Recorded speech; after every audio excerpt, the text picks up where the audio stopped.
নমস্কার বন্ধুরা। আজকাল দিনের পর দিন ফ্রড বেড়েই চলেছে, জবরদস্ত একের পর এক বেড়ে যাচ্ছে।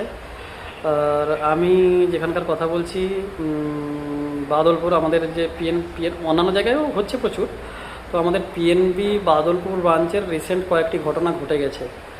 তো এমন হতে পারে হয়তো ব্রাঞ্চের মধ্যেকার কেউ আছে বা সংযুক্ত কেউ আছে, কেননা ম্যানেজারের নাম থেকে ডেপুটি ম্যানেজারের নাম সব জানছে এবং যাকে ফোন করছে তার তো নাম, কত টাকা আছে, কি হ্যান সব জেনে ফোন করছে, ওটিপি চাইছে।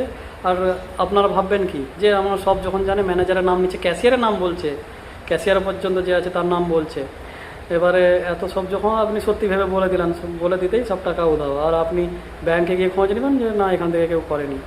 তো এটা এমনি তো ফ্রড হচ্ছে, কে করছে কীভাবে করছে জানা নেই। তবে এইসব শুনে মনে হচ্ছে ভেতরের কারোর সাথে লিঙ্ক হয়তো আছে, কেউ ভেতরের থেকেই আছে। তাই সবার কাছে আবেদন, কোনোভাবেই কোনো ওটিপি দিবে না। যদি ব্যাংকের লোক আপনি জানতেও পারেন, বলবেন যে আমি কাগজপত্র ইয়া বই যাই আছে আমি নিয়ে আসছি, ব্রাঞ্চে আসছি। আর না হলে দিয়ে দিয়েছেন তো হয়তো সবই গেল। এই 2-3 দিনের মধ্যে অনেক বড় কেস হয়ে গেছে, কয়েকটা তো আগে থেকেই হয়েছে। 2-3 দিনে অনেকের টাকা অনেকভাবে গেছে।